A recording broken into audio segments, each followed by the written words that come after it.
Então, mais uma vez, sejam todos muito bem-vindos a mais um podcast do CENA, né, que é a nossa... Nós somos da Casa de Estudos Espíritas Novo Alvorecer. Eu sou a Rita Kelman e nós temos também aqui o Juliano. Nós dois somos os facilitadores desse grupo. E na noite de hoje nós faremos uma breve explanação sobre o livro Brasil, Coração do Mundo, Pátria do Evangelho, psicografia do Chico Xavier, pelo espírito de Humberto de Campos. Nós precisamos relembrar, né, que nós não temos aqui a intenção de trazer verdades absolutas e nem de esgotar os temas trazidos aqui pela psicografia, mas sim de proporcionar, né, a todos nós reflexões e análises sob a luz da doutrina espírita. E no episódio de hoje, nós vamos continuar, né, finalizar o capítulo 6 e também iniciar o capítulo 7 e 8 deste livro, tá? Então, vamos lá.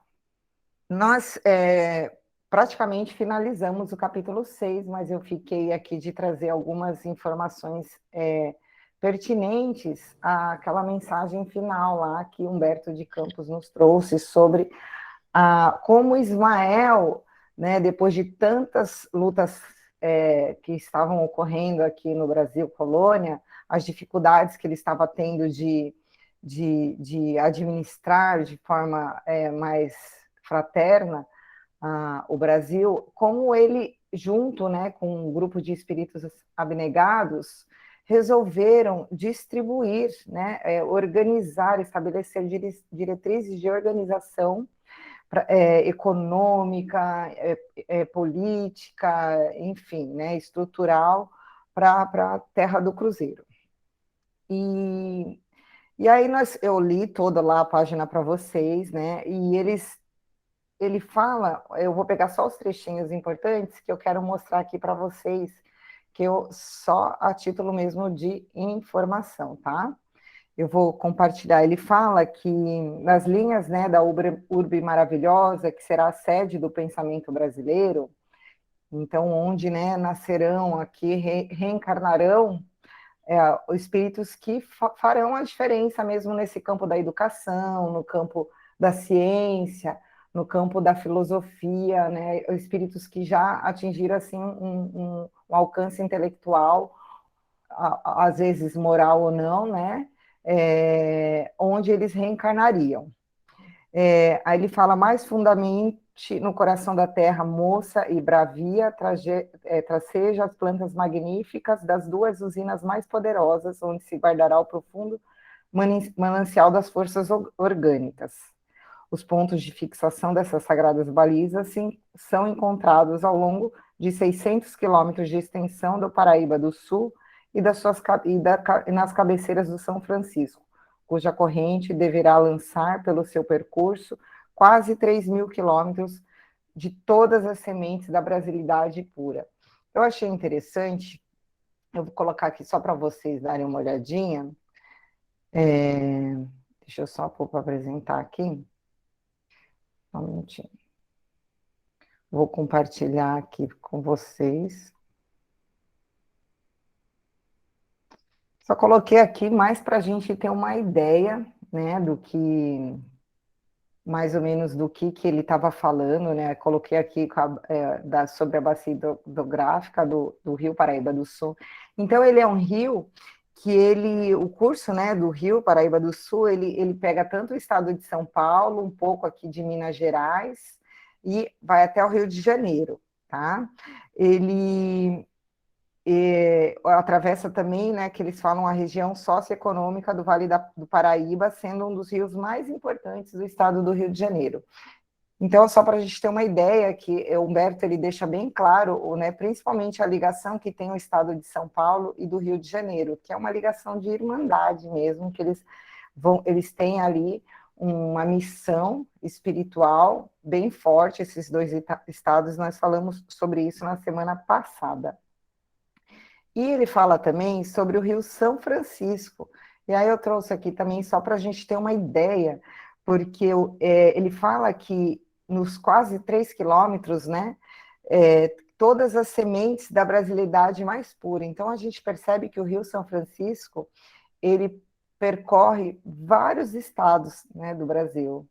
Ele percorre Minas Gerais, Bahia, Goiás, Distrito Federal, Pernambuco, Alagoas e Sergipe. Então, aqui a espiritualidade nos trouxe essas informações de que toda a essência da brasilidade, né, ela estaria, né, reencarnaria, vamos dizer assim, justamente nesses locais, nessas regiões, nesses estados. É óbvio que isso, né, não quer dizer que quem não tem a essência brasileira não reencarnou no sul do país, enfim, não é nada disso, tá, gente? É só que ele quis que a gente tivesse uma referência, eu acredito, né? E o que eu achei interessante, que ele fala que o Rio São Francisco possui só foz, né? O deságue dele é entre os estados de Alagoas e Sergipe, depois de percorrer quase 3.000 quilômetros, e ele deságua no Oceano Atlântico, tornando-se, portanto, uma divisa natural entre os estados.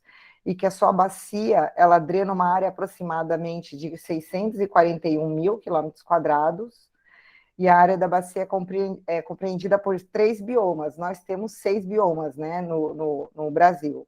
Então, o Rio São Francisco, ele abraça ali 3 biomas, que é o Cerrado, Caatinga e a Mata Atlântica. E cerca de 62,5% do rio, né, da bacia, encontra-se na região Nordeste, 36,8% na região Sudeste e somente 0,7% na região Centro-Oeste. Então, é mais para que a gente fique um pouco por dentro, assim, por onde, né, corria o Rio São Francisco. E aí ele fala também que Ismael se aproveitou dos núcleos orientadores do Piratininga, ou seja, dos espíritos que vieram da Companhia de Jesus, né, os jesuítas, que tinham já fundado São Paulo, né? Ali faziam parte do que nós conhecemos de pátio do Colégio Piratininga, que iria se expandir mais tarde com audaciosas bandeiras. A linha do coração do Brasil até hoje se encontra aí traçada. Então, achei isso uma informação muito importante, né? Ele fala que até hoje a linha do coração, né? Então a gente imagina assim que a essência, né, da obra do Cristo foi traçado ali e está até hoje lá, tá? Então eu vou mostrar aqui rapidinho para vocês. Eu tirei, né? Deveria ter deixado. Não, eu pensei assim, falei, será que eu entro aqui na parte histórica? Mas eu acredito que todos nós temos assim um conhecimento sobre o que foi, a importância, né, do pátio do Colégio Piratininga. Trouxe aqui para vocês o que está hoje, o que era, né, há um tempo atrás, e também eu trouxe aqui uma breve explanação, uma pintura, porque naquela época não se tirava foto, né, uma pintura da primeira missa, né, que foi rezada, né, ali no colégio, no que hoje é o pátio, né? Então, o pátio do colégio é onde foi levantada a primeira construção da atual cidade de São Paulo, quando o padre Manuel da Nóbrega, então o noviço José de Anchieta, bem como outros padres jesuítas, a pedido de Portugal e da Companhia de Jesus, estabeleceram um núcleo para fins de catequização de indígenas do Planalto. Em 25 de janeiro de 1554, foi realizada diante da cabana coberta de folhas de palmeira, de cerca de 90 metros quadrados, ou como descrita por Anchieta, de 10 por 14 passos craveiros. Passo craveiro era uma medida linear portuguesa. A missa que oficializou o nascimento do colégio jesuíta. Este conhecido como Real Colégio de São Paulo de Piratininga. Mas Aí eu fiquei pensando muito se eu traria mais informações do colégio e tal, enfim. Aí o que que acontece? Eu achei, quando eu estava... Achei não, né? Todo mundo pode achar, tá lá na Bíblia do Caminho, e o próprio Humberto de Campos, no final desse capítulo, ele traz para a gente lá, né, a informação, ele pede para que a gente leia mensagem de Neném Aluoto, né, por ocasião dos 450 anos do aniversário da cidade de São Paulo. E eu fui ler essa mensagem, e eu achei ela super bonita, super interessante, e eu falei, então, ao invés de eu ficar assim falando a parte histórica do colégio, eu vou ler a mensagem. Essa é uma mensagem psicografada, né, em comemoração aos 450 anos do aniversário de São Paulo. Então, ela foi psicografada no ano de 2004 pelo médium Geraldo Lemos Neto, né, em reunião pública no Centro Espírita Luz, Amor e Caridade de Belo Horizonte, Minas. Aí a gente já percebe, né, a ligação também espiritual que tem São Paulo com Minas Gerais, né, o estado de São Paulo. E eu vou ler aqui para vocês com muita calma, porque tem pontos bem importantes. A mensagem começa assim: queridos amigos, novamente tomo o lápis e o papel pela via mediúnica para uma conversa ao pé do lápis, tão ao gosto de minhas alegrias e expectativas. Hoje aqui estamos para uma comunicação de cunho ligeiramente diverso daquele que nos acostumamos a ver em nossa tarefa aqui no Luz. Jesus, em sua imensa bondade, nos auxiliará na transmissão que nos propomos, trazendo aos amigos da vida física algumas notícias do plano espiritual em que nos situamos. Então, assim, o espírito de Neném Aluoto estava sendo auxiliado, né, não sei se diretamente ou indiretamente, enfim, pelo próprio Cristo. Referimos-nos ao transcurso do dia de ontem, do aniversário de 450 anos da estimada metrópole de São Paulo, que todos nós, os brasileiros, reverenciamos como sendo a locomotiva da nossa abençoada nação. Alguns amigos poderão perguntar, com razão, por que trazer notícias da espiritualidade acerca do aniversário de uma cidade no plano físico? Quanto tantas outras cidades existem em nossa coletividade brasileira tão dignas de nota e referência quanto a capital dos paulistas. Acontece, amigos, que a referida data de 25 de janeiro de 1554 traz para nós para nós outros uma significação especial. Propusemos-nos relatar-lhes a reunião da espiritualidade que comemorou os 450 anos de São Paulo. Então, teve uma reunião durante a comemoração do aniversário de São Paulo. Não com o intuito dos louvores puramente materiais e humanos, mas sim com a finalidade de registrarmos a alegria de todos os servidores do Evangelho de nosso Senhor Jesus Cristo. Com o transcurso do aniversário glorioso dos 450 anos, que inauguraram, na pátria do Cruzeiro, o serviço maior de evangelização nas terras do coração do mundo. Não ignoramos que antes mesmo do descobrimento do Brasil, o coração augusto e misericordioso de Jesus já havia designado a terra da Vera Cruz como a terra prometida para cujo coração transplantaria ele, com a bênção de Deus, a árvore do seu evangelho de amor e sabedoria, base para as primícias do seu reino de luz nas realizações do porvir redimido da humanidade terrestre. Ismael recebeu do Senhor a sagrada incumbência de guiar espiritualmente os destinos do Brasil. E desde os alvores do século XVI, o abnegado mensageiro de Jesus tem nas suas mãos generosas as rédeas do nosso destino. Sob a inspiração de Ismael, em 1º de fevereiro de 1549, partia da Península Ibérica a primeira missão da evangelização do Brasil, sobre a chefia do jesuíta Manuel da Nóbrega, que, guardando a auspiciosa data no coração, dedicou o sucesso da sua expedição à memória e lembrança do inesquecível mártir do cristianismo nascente, Inácio de Antioquia. Inácio de Antioquia foi que ficou cuidando da igreja de Antioquia lá para Paulo. Outras missões evangélicas se seguiram à vinda de Nóbrega. E, em princípios de 1554, o austero servidor do Cristo deliberou enviar mais de uma dúzia de servidores do Evangelho subindo a Serra do Mar, a partir de São Vicente, para atingir a custo de ingentes sacrifícios, os altiplanos de Piratininga, com o único intento de ali fundar o primeiro movimento organizado de evangelização sistemática em terras do Brasil. A missão esteve a cargo do venerável jesuíta Manuel de Paiva, espírito acostumado às grandes demonstrações de virtude e caridade, a cuja passagem muitos têm se curvado de admiração e respeito ao longo dos séculos.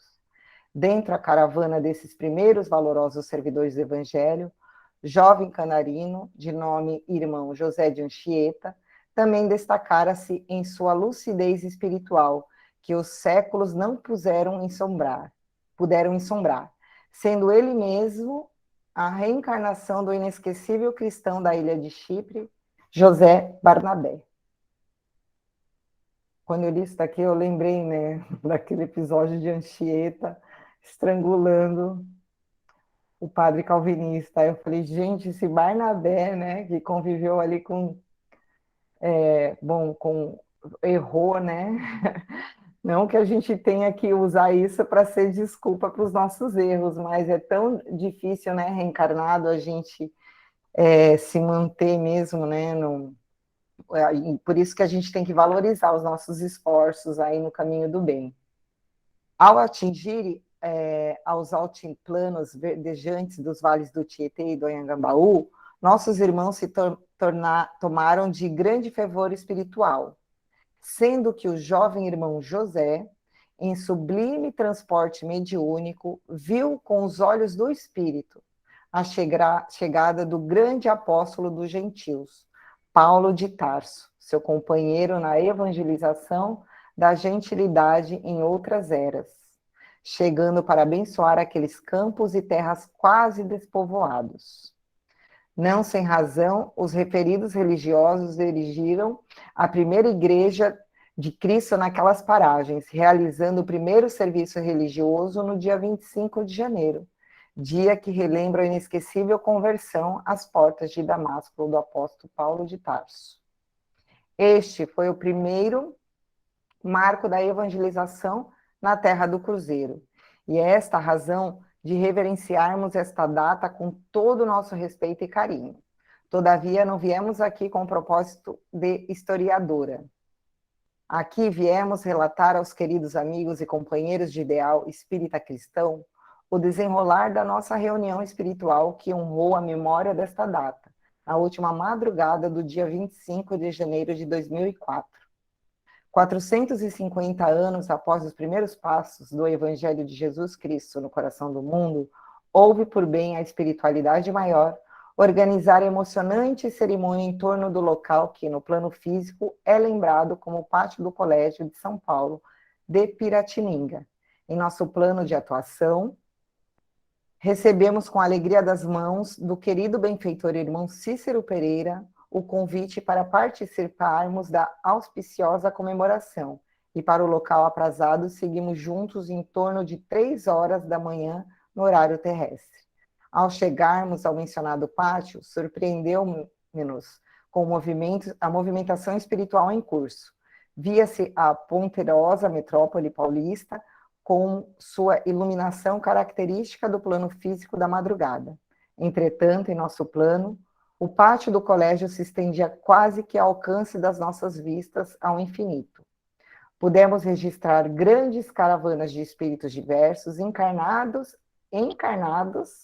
e desencarnados, todos acomodados com eficiência e organização impecáveis. Os grupos afins se dispunham juntos e pudemos notar as diversas nacionalidades de origem que hoje formam a mista etnia paulistana. Portugueses, espanhóis, italianos, ingleses, israelitas, sírios, libaneses, franceses, alemães, eslavos, enfim. Tantos outros grupos menores ali estavam expectantes. Também diversos grupos se juntaram pela sintonia dos ofícios que ali estavam artistas, musicistas, arquitetos, engenheiros médicos, juízes políticos, variados que elaboraram na construção da Pauliceia. Destes, pudemos registrar com destaque a presença de Lazar Segal e Tarsila do Amaral. Também os grupos religiosos eram distintos. Ali se encontravam espíritas, católicos, protestantes, budistas, hinduístas, maometanos e judeus, em pacífica convivência. Subitamente passamos a ouvir maviosa de origem inota, qual se os anjos celestes tocassem a harpa sutilmente. Passamos todos ao recolhimento interior com um reverencioso silêncio. Um coral composto de talvez um milhar de vozes infantis nos lembrou a figura excelsa de Jesus, e todos nos lançamos intimamente em oração, vertendo lágrimas de copiosa emoção. Notamos então que do palco especialmente armado para nossa cerimônia passaram-se a se tornar visíveis, em processo de materialização que ainda desconheço, cerca de 2.000 elevadas entidades em profunda concentração. Parecia-nos que as referidas entidades forneciam material espiritual radiante com determinado fim, o qual explicou meu professor Cícero Pereira. Vimos então, quando o pequeno grupo de irmãos se aproximou proveniente da espiritualidade. Era cerca de 100 de espíritos, e não tivemos dificuldade de reconhecer a personalidade de José de Anchieta, assomando-lhe então a tribuna. O venerável ancião acenou com desvelado carinho para a multidão da assistência espiritual que remontava mais de 2 milhões de indivíduos.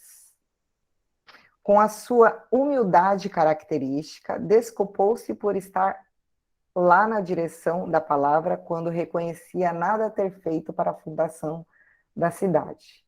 Pediu licença a seguir para destacar que o Colégio de São Paulo não teria sobrevivido se não for o valoroso concurso de 3 caciques tupiniquins, que lá estavam. Dirigiu-se para determinar da parte da Assembleia, tomando pelas mãos 2 entidades desencarnadas que vim a saber que serem os caciques Caiobi e Tamandiba. Na sequência, dirigiu-se à figura da respeitável anciã, irmã ainda encarnada, na aparência dos seus quase 90 anos, apresentando-se para todos como sendo a reencarnação do valoroso cacique Tibiriçá, que soube receber o cristianismo no coração e pôde defender a vila nascente dos ataques dos seus irmãos indígenas. José de Anchieta passou a falar na figura do seu principal diretor do colégio nascente, pedindo a palavra ao irmão Manuel de Paiva. Ó, amigos queridos, quanta emoção nos dominou a alma. Aquela alma cândida nos trouxe lágrimas de profundo reconhecimento e gratidão. Muito de nós, espíritas cristãos, reconhecemos nele, aqui eles estão falando do irmão Manuel de Paiva, tá? Que é outro jesuíta, que foi o que fez a primeira missa em São Paulo. Muito de nós reconhecemos nele o abnegado apóstolo da caridade, que recentemente deixou, em outra existência, o vaso físico. O curioso é observarmos que esta constatação não era de todos, mas certamente de todos aqueles que o militaram nas lides espíritas e conviveram com ele. O venerável amigo trazia a luminosa criança pelas mãos abnegadas, que mais tarde soubemos ser o retorno à vida física do Padre Manuel da Nóbrega, que nos reverenciamos como sendo o nosso inesquecível benfeitor Emmanuel. Gente, eu fiquei super emocionada quando li isso, porque o Padre Manuel de Paiva estava com um espírito, só para vocês entenderem, que estava encarnado, que está encarnado já, mas em desdobramento, porque era de madrugada, e está em forma de criança, que era Emmanuel. O venerável Manuel de Paiva pediu licença para orar, rogando as bênçãos de Deus em favor da coletividade brasileira, dizendo reconhecer ser apenas um servidor desvalido da obra de Jesus. Ao calor do seu coração amoroso, elevou a voz em súplica comovente ao coração magnânimo de Jesus, nosso Senhor. Nessa hora, as 2.000 entidades que estavam em profunda concentração se levantaram de mãos dadas. O coral dos meninos voltou a cantar melodias cariciosas da espiritualidade e beleza, acompanhados pelos arpistas do infinito. Chuva de luzes passaram a cair sobre toda aquela assembleia encantada. Não havia quem não chorasse, de emoção e reconhecimento à bondade de Deus. Foi então, por volta das 5 horas da manhã, que uma férica movimentação de matéria plásmica luminosa desceu dos planos da imortalidade gloriosa. Ah, amigos queridos, como Jesus é bom conosco. Em meio àquela bola de luz, sabíamos que alguma entidade superior se preparava para materializar-se e ela não se fez de rogada. Admirados, todos nós da Assembleia dos Milhões que assistíamos àquela reunião comemorativa, identificamos entre lágrimas e louvores a presença viva do apóstolo do Senhor, Paulo de Tarso. O glorioso Espírito acenou com indefinível carinho. Já estou querendo chorar. Sou doida, gente.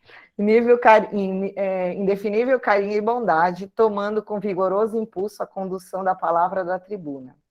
Não podemos e não saberemos reproduzir a beleza e a elevação do que o apóstolo de São Paulo nos deixou naquela ocasião inesquecível.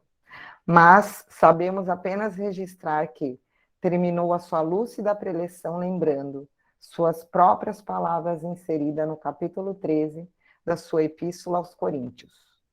Ainda que eu falasse todas as línguas dos homens e as línguas dos próprios anjos, se eu não tivesse caridade, nada sou. O espírito de Neném Aluoto, ela relata aqui, como eu trouxe para vocês, é uma psicografia longa, sobre esse encontro que teve, e ela traz bastante informações, né, sobre algumas reencarnações de espíritos queridos para o nosso coração e para o movimento espírita. Então, aqui a gente percebe, né, que de tempos em tempos, esses espíritos se reúnem não só para discutir, né, ou para chorar, ou para se lamentar a forma como nós estamos conduzindo aqui, né, o nosso processo reencarnatório, mas também para agradecer, né, para jubilar, né, por essa preciosidade, e isso também nos traz uma informação da importância que tem a cidade de São Paulo, né, como as outras cidades também, a gente sabe que cada uma aí tem o seu papel, mas a importância que tem, e se estamos aqui, né, nós, né, nesse estado, nós temos aí também um papel importante, né, além do nosso aprimoramento, mas um papel muito importante de estarmos conectados aí com esse propósito que é de ser o coração, o evangelho, de trazer o evangelho de Jesus para os nossos corações e, consequentemente, para os corações de todos que, né, nos cercam. Pode falar, Ju, por favor. Então você quer dizer que Paulo esteve presente na primeira missa e também o Estado teve a cidade, né, e o Estado, como a gente sabe, foram batizados em seu nome, né? É isso mesmo, Rita? É isso que eu estou pensando? É Ele isso, continua aqui, né? Continua é, velando por então, nós.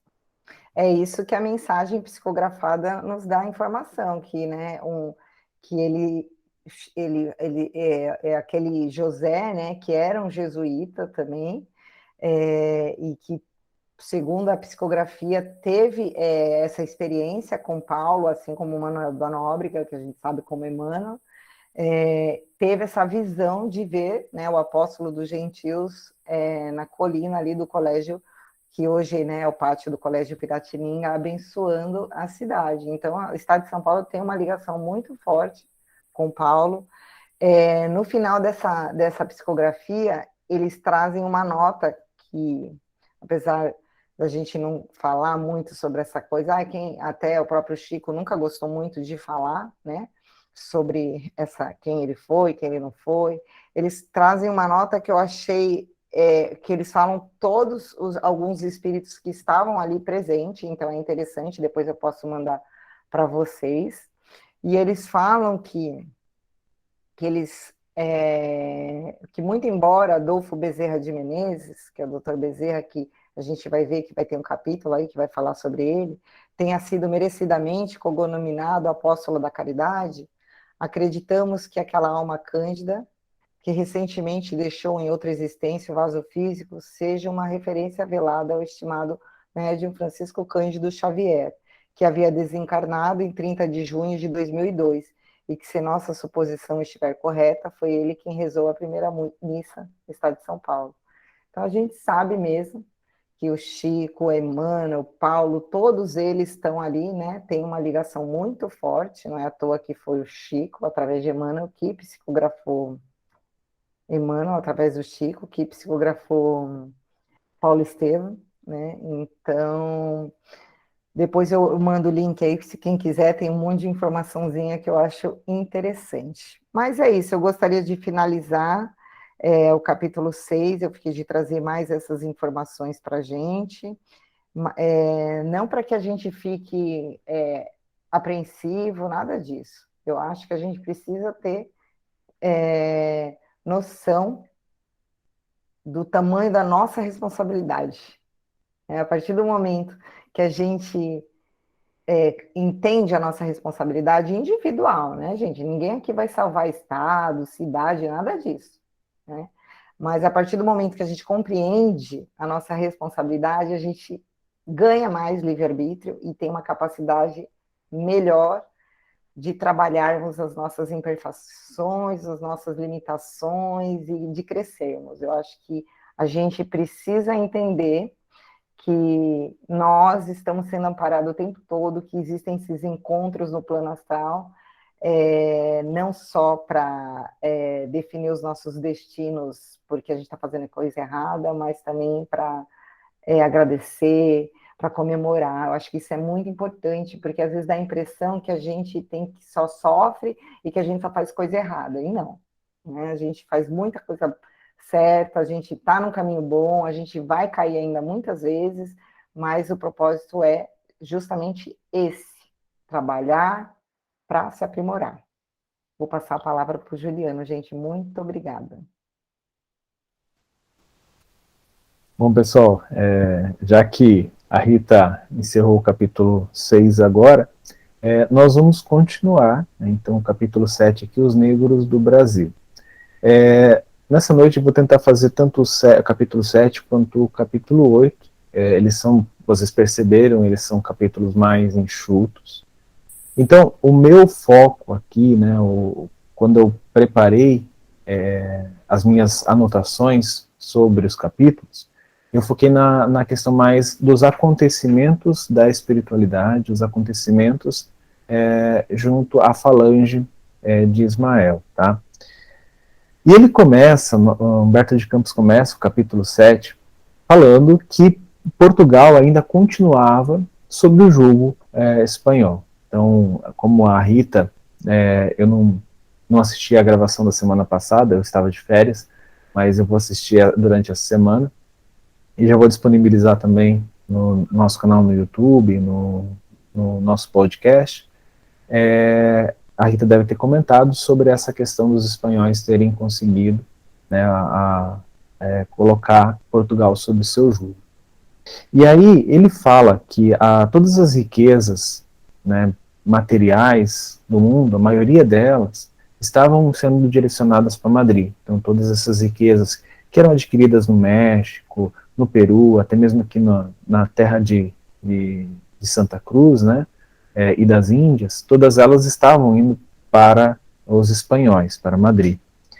E aí, como aqui na região, né, no Brasil, aqui, que ainda não se chamava Brasil, mas sim Santa Cruz, a exploração da madeira pau-brasil era comum, os comerciantes começaram a chamar aqui a região de Brasil, né, facilita, né?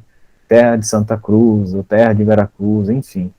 E isso não soou muito bem com aqueles religiosos, com os padres, com os jesuítas. Isso não ficou muito legal para eles. Eles começaram a, não, peraí, a gente, com essa ligação muito forte com a igreja ainda, né, eles querendo manter esse nome de Santa Cruz, né, aqui. Porém, o que aconteceu? O Humberto nos fala que as falanges do plano espiritual, elas tinham aprovado esse nome. E eu achei interessante os motivos que levaram ela a aprovar. A gente tem lá no livro que ele fala assim, ó, devido às considerações devido às considerações das terríveis crueldades cometidas na Baía de Guanabara, em nome do mais caricioso dos símbolos, né? Então, eles permitiram retirar, né, substituir o nome que estava sendo usado aqui de Santa Cruz para Brasil, porque era para desvincular tudo aquilo que estava acontecendo, e principalmente que aconteceu nesse episódio na Baía de Guanabara, da questão do símbolo de Jesus, né, o símbolo da caridade. Esse símbolo que quando a gente olha, né, nós vemos a cruz, principalmente para nós que somos seguidores do Evangelho, nós nos remetemos a todo o ensinamento do Cristo. O ensinamento do Cristo não era ligado, né, e ainda não a barbaridades, a coisas horríveis, e que muitas vezes, né, aconteceram no passado e ainda acontecem atualmente. Nós não podemos ser ingênuos e acreditar que o nome e o símbolo do Senhor não esteja sendo utilizado de forma errada, equivocada. É claro que isso, como a Rita falou muito bem, ainda é uma característica de nós, humanidade, mesmo espíritos que estavam lá, né, como Barnabé, que estava junto a Paulo, ainda cometeram erros quando encarnaram aqui.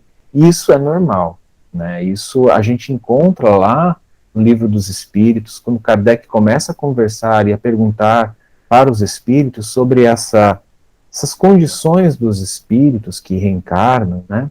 Que a gente, lá no livro dos Espíritos, a gente vai encontrar como a escala espírita.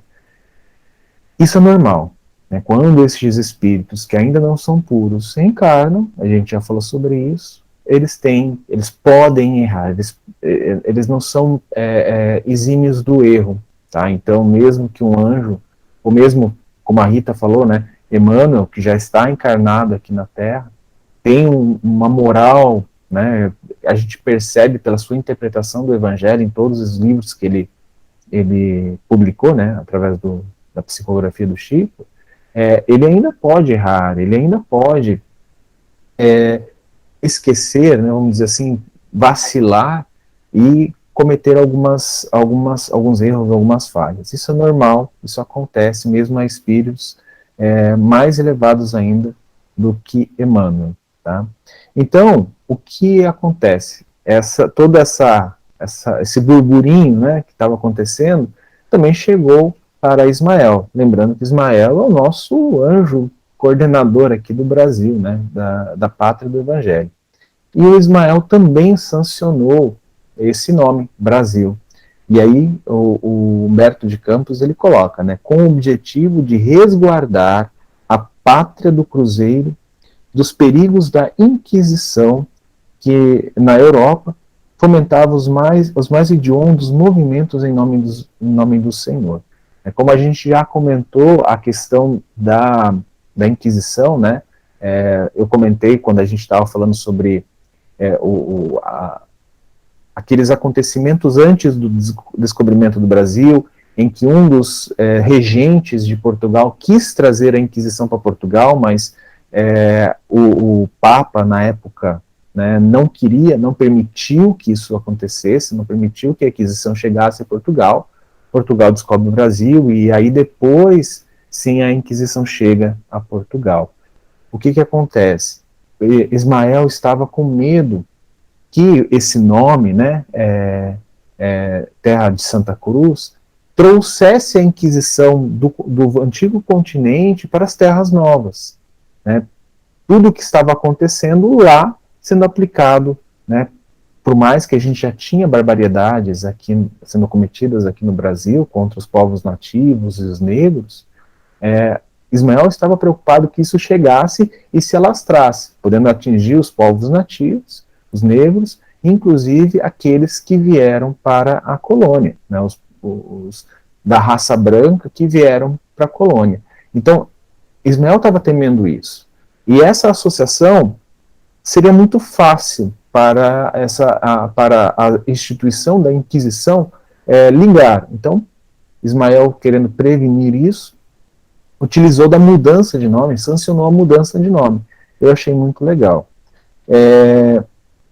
E aí, o Humberto de Campos, ele fala assim, tanto no Brasil como em Portugal, nessa época, quando tudo isso aconteceu, ainda a gente tinha uma situação bem dolorosa e cruel, né? Principalmente os portugueses, sob o jugo dos espanhóis, e os nativos, as pessoas que estavam aqui, sobre essa exploração, sobre esses abusos, né, que estavam sendo cometidos pelos colonizadores. Isso quer dizer tanto Portugal quanto os espanhóis, né?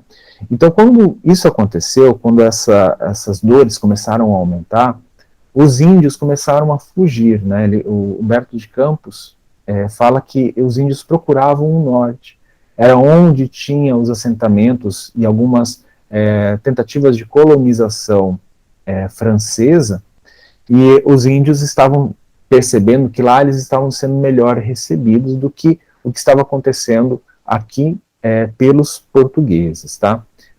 Os historiadores me ajudem se eu estiver cometendo alguma gafe, por favor. E aí, o que o Ismael fala? Ele fala assim aos seus... Ismael e os colaboradores dele estavam sofrendo muito com isso, né?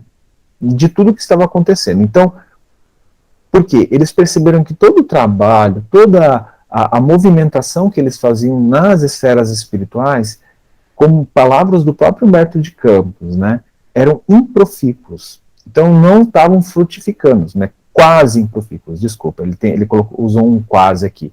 Então, era aquele trabalho, né, que a gente fala na casa espírita de sementinha, né, semente por semente, aos poucos. A gente gostaria muito de plantar, né, através de máquina, uma grande plantação, uma grande extensão de terra. Não dá. É sementinha, é aos poucos. E a gente percebe isso, né, que Ismael e seus colaboradores, né, um anjo muito próximo a esferas mais altas, né, outras esferas, né, ele é de esferas mais altas, tendo que ter esse trabalho de formiguinha. E muitas vezes é o que a gente percebe nos trabalhos, nos auxílios da casa espírita. Aquelas pessoas que procuram a casa espírita são auxiliadas, né, recebem aquela sementinha. Por quê?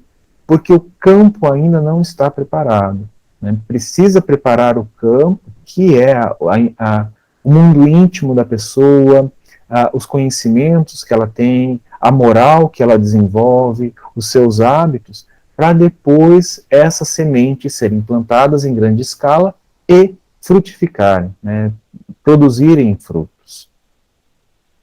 E aí, o que Ismael faz, né, como ele tem assim, né, ligação com o mestre, ele chama Jesus. Né, então, deixa eu achar aqui onde ele chama, ele vai e pede a Jesus, né, através de uma prece, é isso mesmo?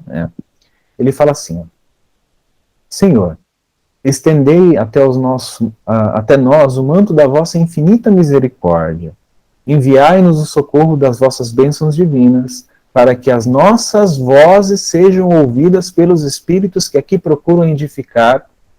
Deixa eu só... Minha tela está horrível aqui. Edificar uma pátria nova. Nosso coração se comove ante os quadros deploráveis que se deparam às nossas vistas. Por toda parte, vêem-se os infortúnios das raças flageladas e sofredoras.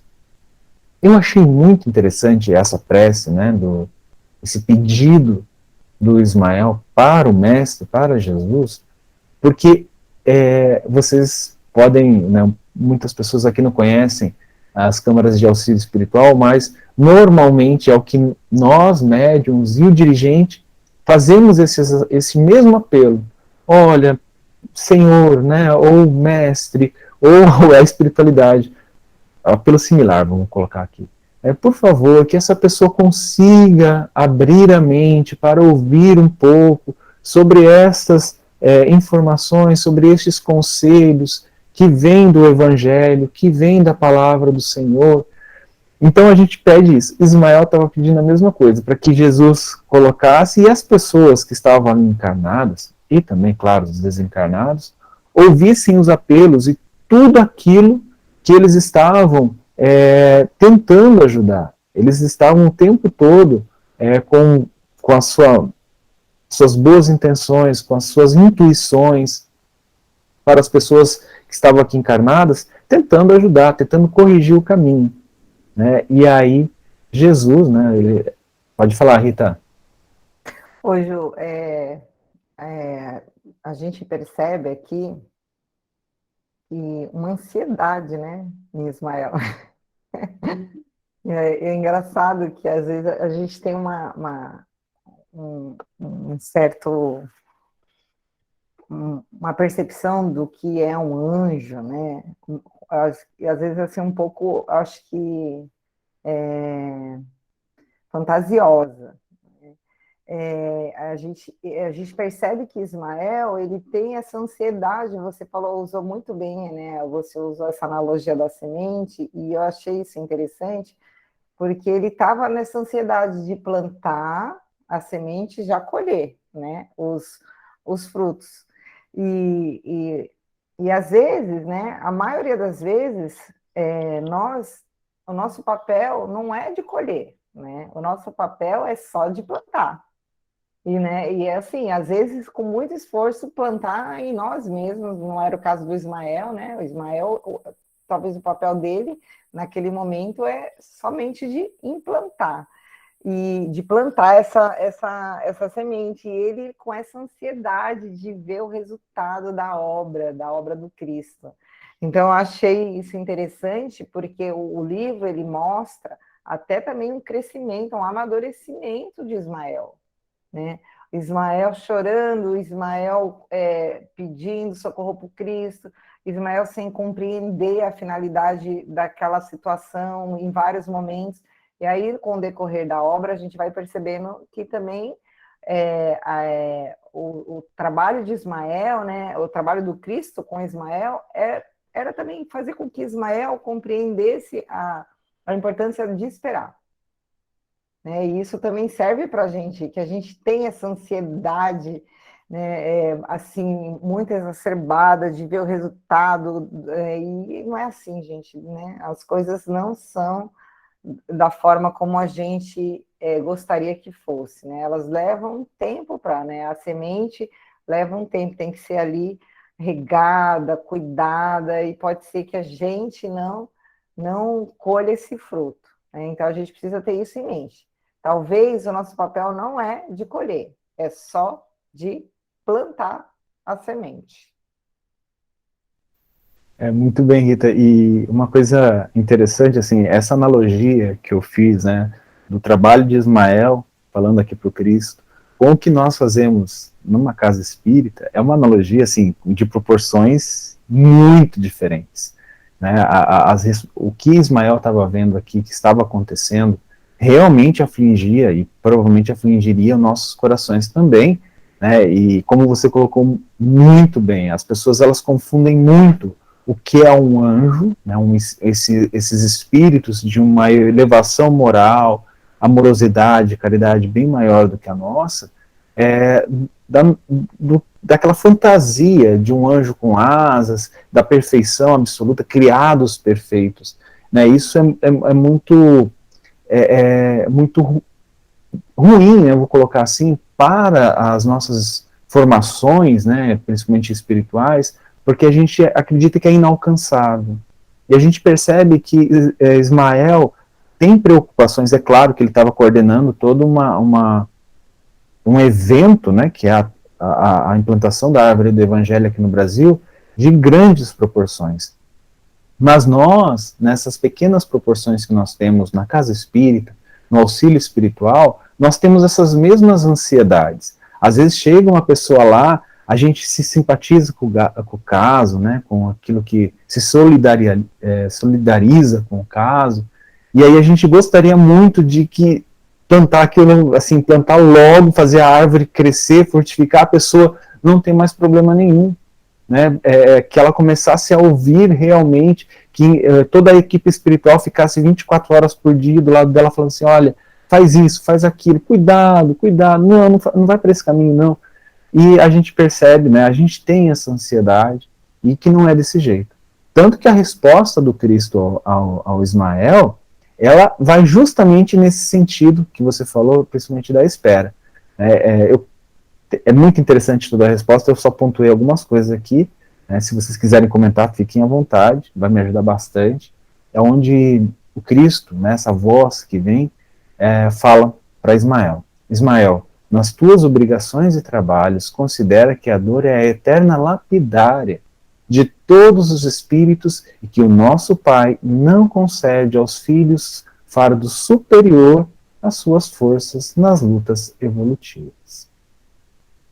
Gente, é ruim, assim, eu já estive, ao invés de ser um dos médiums que estava atendendo um caso da corrente, eu já fui o atendido. Né? A gente sabe o quanto é ruim ouvir falar, não, Deus não dá o fardo maior que você não possa carregar, e principalmente no momento de sofrimento, é difícil ouvir isso, né? Parece que a gente realmente não tem forças, e a gente começa a ter revoltinhas contra Deus, falando assim, não, essa pessoa não sabe o que está falando, Deus me deu um fardo muito maior do que eu posso carregar. Né? Então, mas quando Cristo coloca isso, a gente precisa refletir, né, pensar muito sobre essas palavras. Né? Então, tudo aquilo que estava acontecendo, né, eram fardos para aquelas pessoas carregar. Não só para que Ismael soubesse coordenar, para que Ismael conseguisse superar estes problemas que estavam acontecendo, né, que estavam à sua frente. Então, o Cristo está falando assim para Ismael, Ismael, tudo o que está acontecendo está na programação. Deus, né, através de suas leis, através de todo o seu amor que permeia o universo infinito, né, tem a dor, né, como ele coloca aqui, essa lapidária de todos os espíritos. Então, todos os filhos de Deus, né, quando tem aquele livro famoso, né, ou pelo amor ou pela dor, quando os espíritos não trilham o caminho do amor, né, as escolhas mais condizentes com as leis de Deus, né, com o Evangelho de Jesus, quando os espíritos não trilham esse caminho, eles vão ser lapidados para este caminho, né, no caso dessa compreensão do Evangelho, através da dor. Então isso eu achei bem legal que Cristo falou para Ismael, né? E ele continua falando assim, ó, no meu coração ecoam as súplicas dolorosas de todos os seres sofredores, que se agrupam nas regiões inferiores dos espaços próximos da terra. Então Jesus estava falando para Ismael, olha, eu não deixo de ouvir, de assistir a nenhum dos meus irmãos que estão aqui em sofrimento, encarnados ou desencarnados. Todas as suas súplicas ecoam. Então, assim, quando a gente se sentir, né, às vezes a gente se sente abandonado por Deus, né, esquecido por Jesus. Não, gente.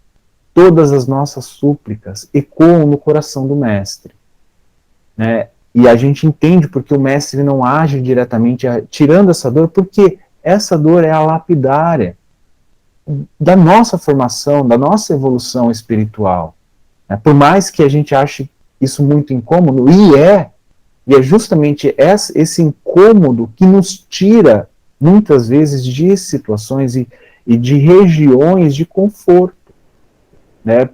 Eu não sei, eu tenho muitos problemas de saúde, eu vou me usar como exemplo, muitos problemas de saúde, E esses problemas são, sim, originários de vidas passadas, porque é tudo autoimune, não tem uma causa, a não ser o meu sentimento, as minhas emoções.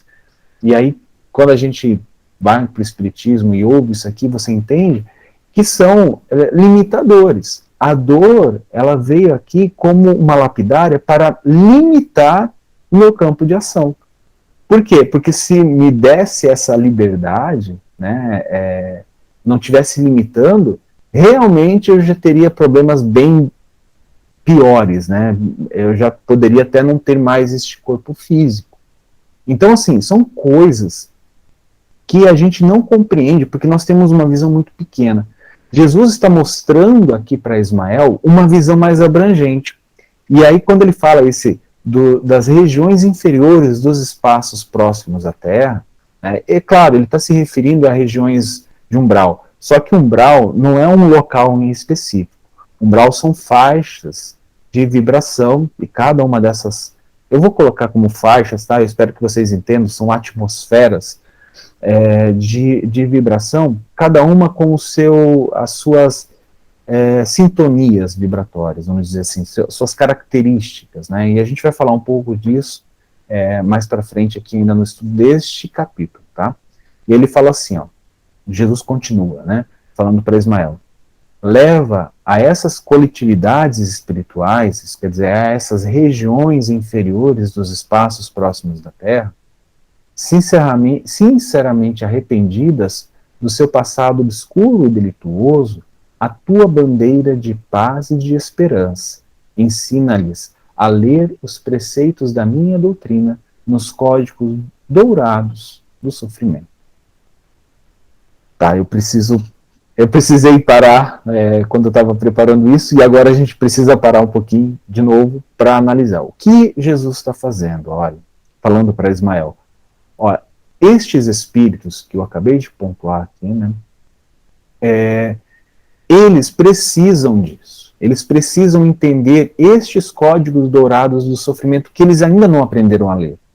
E, gente, eu acredito, assim, que, eu falo por mim, né, que eu também tenho muita dificuldade de ler estes códigos dourados do sofrimento. Não é fácil para nenhum de nós entender o sofrimento.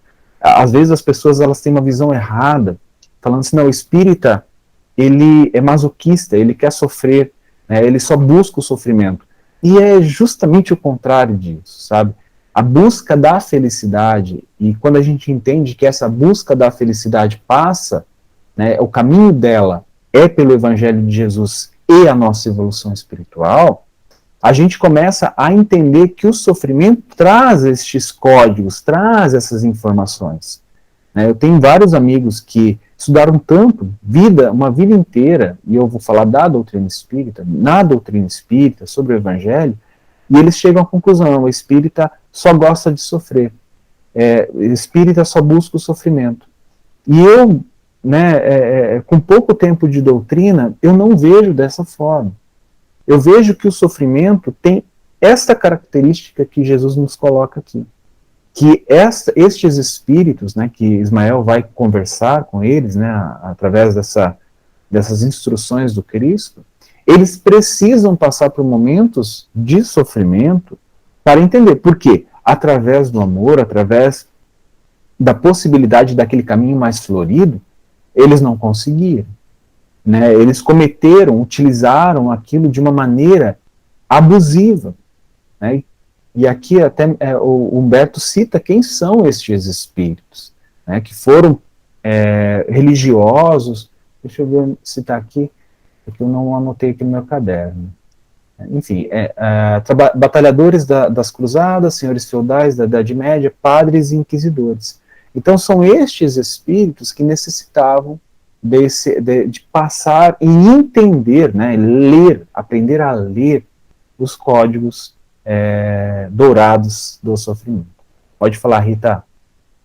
Exatamente, Ju. É importante, acho bem importante a gente deixar isso bem claro, que esses espíritos, como você falou aqui, eles eram, na sua grande maioria, né, senhores feudais da Idade Média,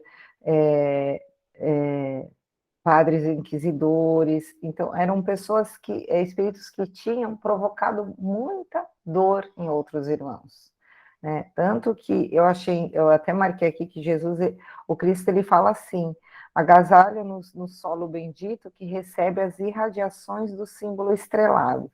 Então, ele queria que Ismael agasalhasse, acolhesse eles aqui na Terra do Evangelho. Então, assim, eram os espíritos desencarnados que estavam lá sofrendo nessas zonas de sofrimento, alimentando-os com o pão substancioso dos sofrimentos depuradores e das lágrimas que lavam todas as manchas da alma. Eu achei isso interessante, importante, porque às vezes, como o Juliano falou, né, tem os amigos dele, espírita gosta de sofrer. Não é que espírita gosta de sofrer. Aqui Jesus deixa bem claro que foram espíritos equivocados e que tinham se arrependido, né, e que estavam lá chorando, clamando pelo auxílio de Jesus. Eles eram, né, conheciam o Cristo, porém se equivocaram, e que eles, através do sofrimento, né, das batalhas que eles iriam enfrentar na próxima encarnação, eles lavariam as manchas das dores que eles provocaram em outros espíritos, que veem essas marcas na nossa alma, né, no nosso coração, no nosso perispírito. Então, isso é muito importante, porque às vezes dá a impressão que Deus criou o sofrimento, que Deus criou a dor, e que a gente só se depura, né, que a gente só se aperfeiçoa através da dor. E nós temos grandes exemplos aí, né, como o do próprio Lucas, que não passou por praticamente quase dificuldade nenhuma, né, dentro da época ali, e é um espírito que não tinha o que depurar, né? Ele não tinha por que sofrer. Então, a gente tem escolha, né? O nosso livre-arbítrio serve para isso, para que a gente se escolha o caminho do sofrimento. E esse caminho do sofrimento não é porque... por que a gente escolhe o caminho do sofrimento? Não é que nós escolhemos de forma consciente, mas nós escolhemos esse caminho porque são os caminhos mais fáceis e que nos dão prazeres momentâneos, que estão ligados à Terra e que nos afastam das leis de Deus, né? Que a gente... que nós, vezes ou outras, esquecemos que somos espíritos eternos e que não devemos focar, né, nas experiências momentâneas, e sim enriquecer o nosso espírito. E é isso, né? Então, Jesus, escutando esse clamor que vinha dessas zonas de sofrimento, dava mais uma oportunidade, e nos dá, né, sei lá quantas oportunidades, para que, através da dor que nós provocamos no outro, que a gente passe por uma situação parecida e a gente compreenda que a gente precisa melhorar. É isso, Júlio. Muito bom, Rita. E, assim, a gente precisa entender que estes espíritos, como você falou muito bem, os senhores feudais, né, eram espíritos que eram inteligentes, tá? Então, eu acho que é bom a gente pontuar isso aqui, porque eram aqueles espíritos que já receberam a instrução do Evangelho, tá? Então, assim, eles já tinham uma compreensão do Evangelho muito boa, tá? Não era uma coisa muito superficial, como a maioria das pessoas, né? Vou colocar assim, das classes mais baixas, né? Porque não sabiam ler, né? Tinha aquela dificuldade com as escritas que vinham dos evangelhos e da própria igreja, né? Mas esses aqui eram espíritos, eu vou usar esse termo, tá? Mas ele não é bem correto, da ciência, vamos dizer assim, que tem conhecimento, né, de escrituras, conhecimento do evangelho, conhecimento técnico, conhecimento e uma inteligência para conseguir associar isso. Por isso que estes espíritos estavam com tanto sofrimento, porque eles já conseguiam compreender. Eles tinham eles alcançavam toda essa extensão de tudo aquilo que fizeram sofrer, né? De tudo aquilo que martirizaram. E, gente, só pontuando, não é que existia alguém apontando o dedo para eles lá na espiritualidade falando, não, você tem que sofrer, olha o que você fez, tal, tal. Não, isso é a própria consciência, né? Porque a lei de Deus está na nossa consciência, e quando nós deixarmos essa veste física, né, a nossa consciência ela vai nos lembrar de coisas, dos momentos e das coisas que fazemos, e sentimentos e emanações que fizemos contrária à lei de Deus, né? E o que acontece? Ismael sente tudo isso, né? Sente esse conselho do Cristo, né? Essas luzes que vêm do alto, e ele vai procurar nestas regiões estes espíritos, né? Vai procurar esses espíritos que Jesus pontua para ele, dessas zonas que a gente falou, os senhores feudais, padres, os inquisidores, aqueles que batalharam nas cruzadas, né?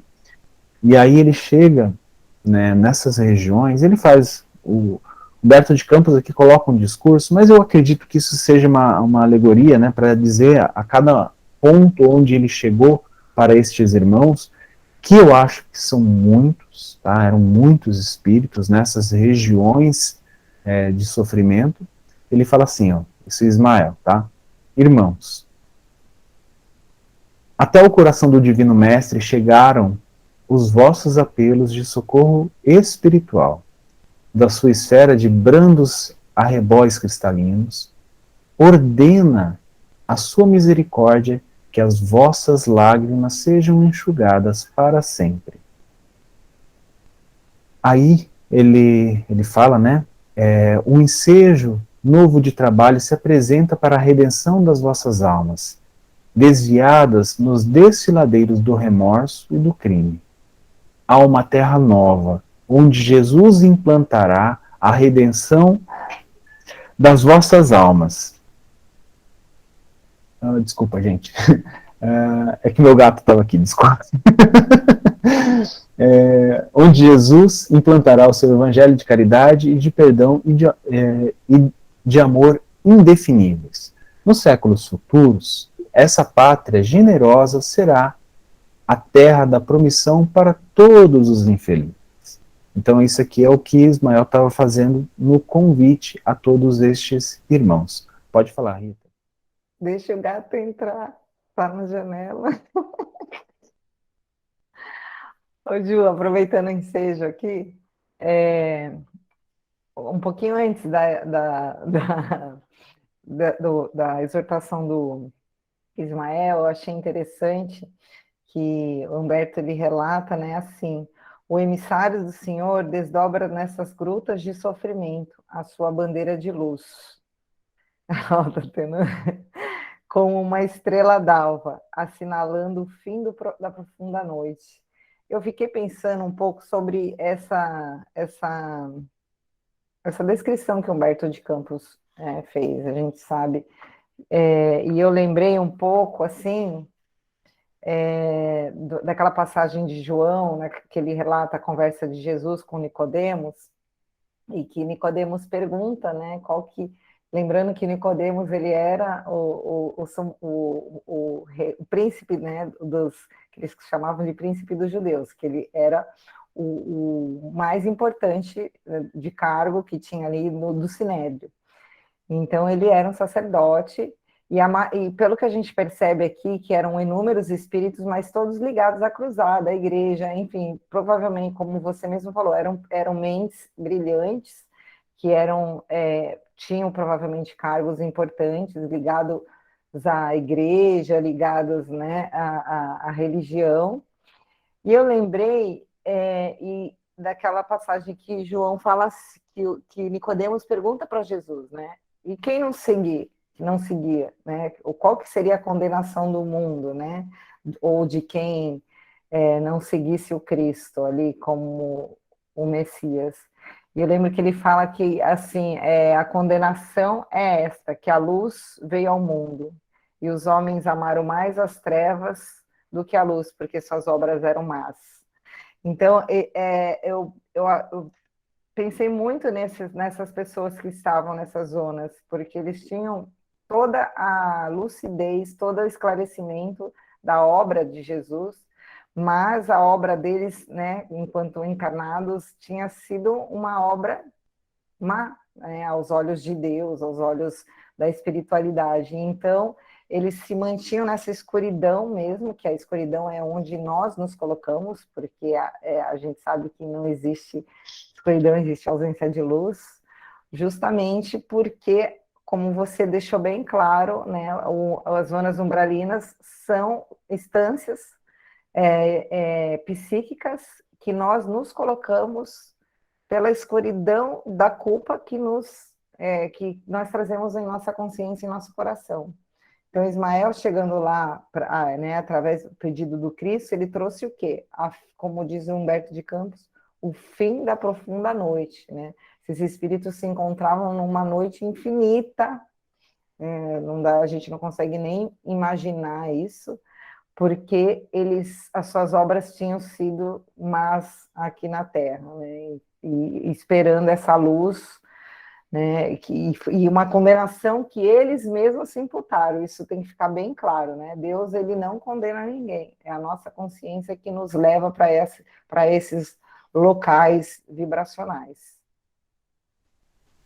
É interessante você falar isso, Rita, porque assim, isso que o Ismael está colocando aqui para essa classe, eu vou colocar essa classe de espíritos, a gente percebe que ainda acontece, né? Quando eu vou falar mais uma vez, né, nos auxílios espirituais da Siena e das casas espíritas, quantos espíritos não aparecem que têm muita afinidade com isso? Eram pessoas ligadas a importantes movimentos religiosos de diversas matizes, e que tiveram comportamentos muito similares e também estão justamente envoltos nessas trevas, em que eles não aceitam de forma alguma, né, que eles erraram, né, que eles ainda permanecem presos a este erro e em sofrimento. Então, quando Ismael coloca isso, né, para eles, que esses aqui tinham uma capacidade de entendimento, eles conseguem alcançar. Olha, é o momento de eu retornar, né, de eu resgatar muitos débitos. As minhas preces ao Jesus foram ouvidas. E ele está atendendo as minhas súplicas através dos seus enviados, né, dos seus mensageiros.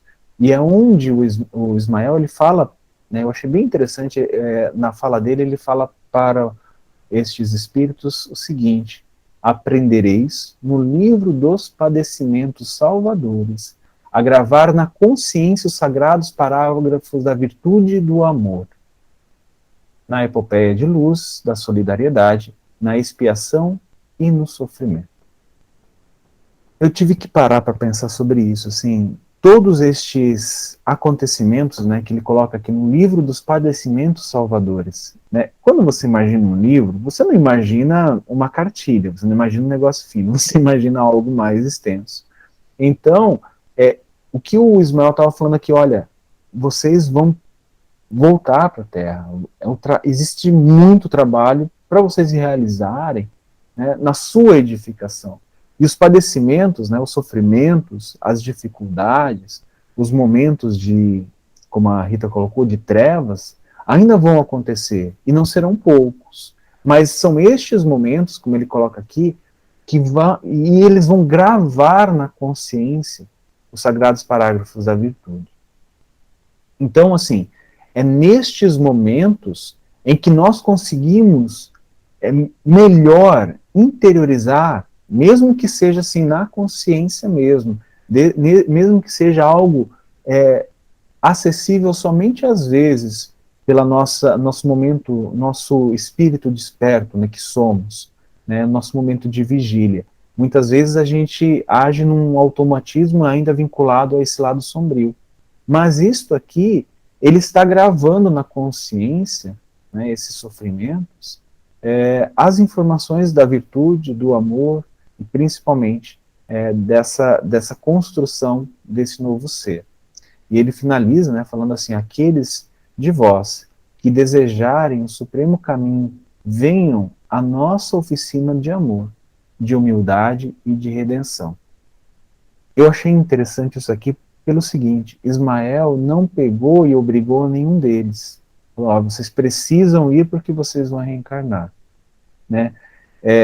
Eu, vai lá, 15 anos de doutrina espírita que tenho, eu nunca vi nos livros principalmente para espíritos mais esclarecidos que estão sendo auxiliados, obrigações, imposições.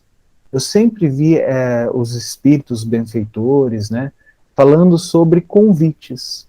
Olha, há uma oportunidade para você. Você pode abraçar essa oportunidade, como pode não abraçar.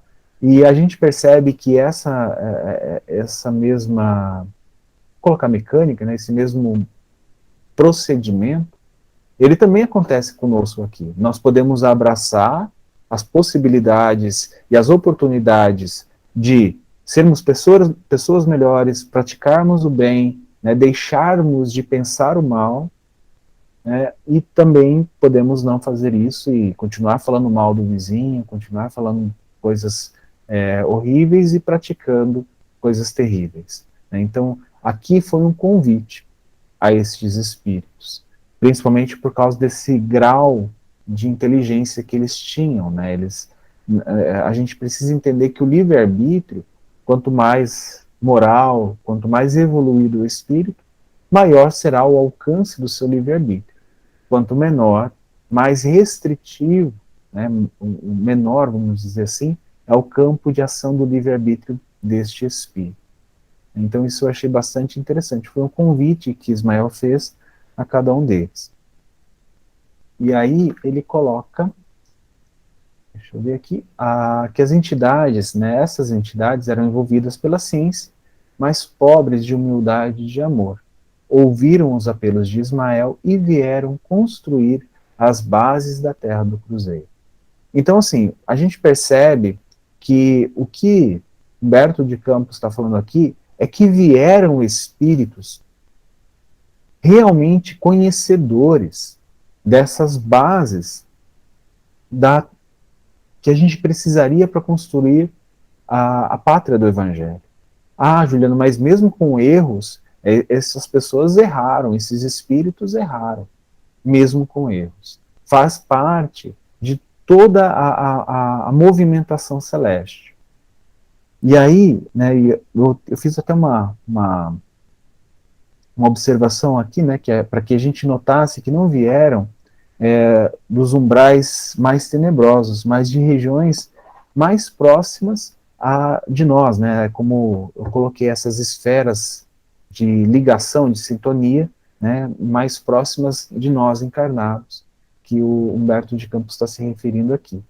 E para terminar esse capítulo, eu achei muito interessante, onde Humberto de Campos coloca assim, ó, foi por isso que os negros do Brasil se incorporaram à raça nova, constituindo um dos baluartes, né, das bases da nacionalidade em todos os tempos, com suas abnegações santificantes e seus prantos abençoados, fizeram brotar as alvoradas do trabalho depois das noites primitivas. Então, como reencarnaram estes espíritos conhecedores, né, que foram convidados por Ismael? Entre os negros, entre essas raças, né, vou colocar dessa forma, que estavam se misturando aqui no Brasil, porque eles precisavam aprender nestes padecimentos. Então, quando essa pleiade de espíritos, esse agrupamento de espíritos começou a reencarnar, eles reencarnaram dessa maneira. Ah, tá certo que eles sofreram, né, isso é o correto, né, a espiritualidade prega que a gente tem que pagar, sofrer, não, mas há necessidade sim deles aprenderem através do sofrimento, né, como a Rita colocou muito bem, tudo aquilo que eles imputaram nos outros, em encarnações passadas, ainda estava torturando a cada um deles, ainda estava fazendo com que as suas consciências não se libertassem, não progredissem, não andassem. Então é nesse momento, né, que existe essa oportunidade.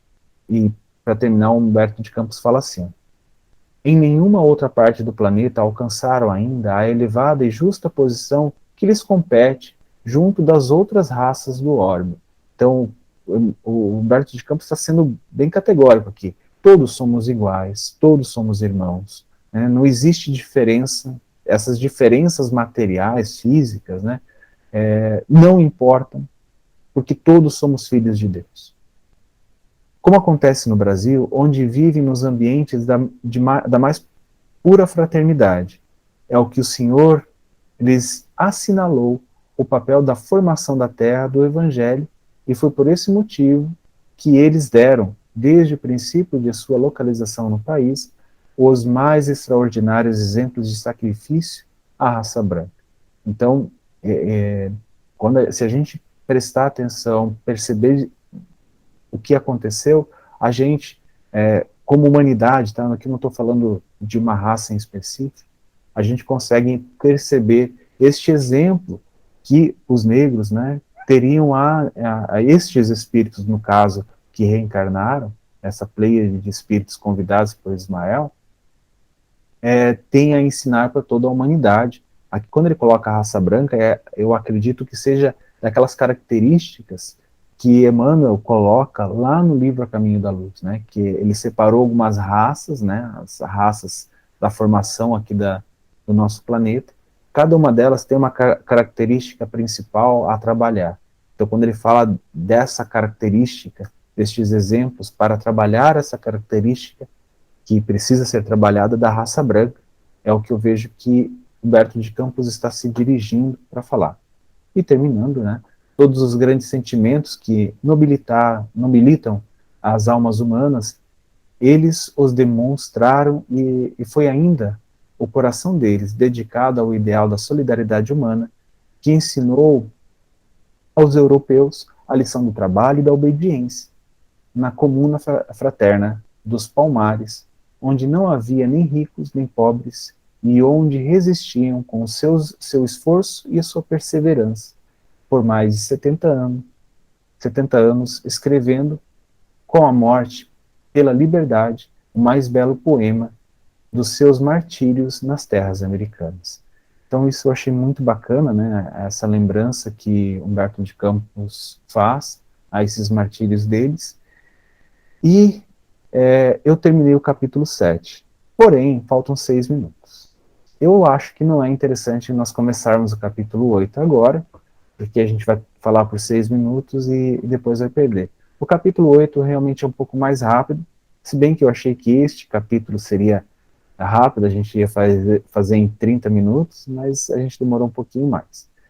E eu gostaria de saber se vocês têm uma outra observação de algum relato deste capítulo, né, alguma coisa que a gente falou, ficou alguma dúvida, né, porque às vezes a gente está mergulhado aqui na doutrina, né, participando de tantos estudos, câmaras de assistência, essas coisas, e a gente acaba falando algum termo que às vezes, nossa, o que ele está falando? O que é isso de níveis de consciência, nível de evolução? O que é isso?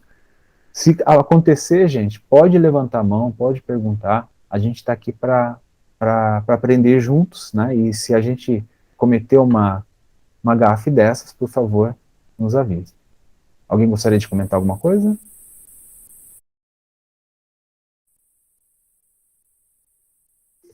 Pode falar, Rita. Hoje sou eu que estou terrível.